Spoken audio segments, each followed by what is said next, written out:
Много поставив ова прашање, бидејќи е многу важно да од цело ова сивило во кое што мора да се објаснуваме, да оние кои што си ги чекаат тие средства, оние кои што им беа неправедно земени тие средства, да знаат дека на тоа се работи, дека тоа е веќе скоро и завршена работа и дека половина од парите веќе ќе им бидат во текот на месец март исплатени.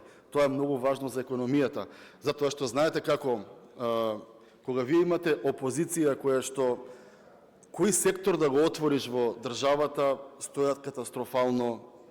Од криминали не можат да се спасат, веќе се 2 години во опозиција, уште 15, вака по мое мислење, и немој да очекувате дека тие тоа што вие го работите ќе го валоризираат. Тоа никогаш нема да се случи.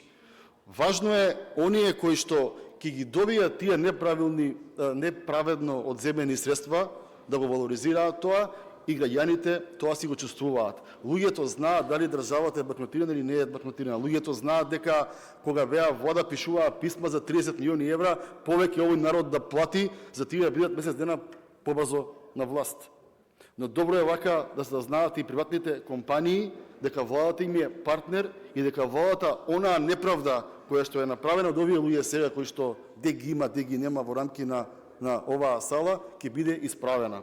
Срамот им е голем, ама неправдите им се поголеми. И покрај тоа што оваа држава, добро е што следната влада ги враќа неправдите од претходната влада, добро е да судско-обвинителскиот систем си постапува согласно позитивните законски прописи во оваа држава. Бидејќи, како што вие враќате средства, како што вие докажувате дека буџетот не е во финансиска состојба која што тие веруваат, оние кои што се должни да го следат што работат и што работеле владите преходно, треба тоа да го прават и соодветно да реагираат. Се надам дека во следниот период со изборот на новите обвинители тоа ќе се случува во еден побрз и по-динамичен пат. Ви благодарам на одговорот и немам дополнително прашање.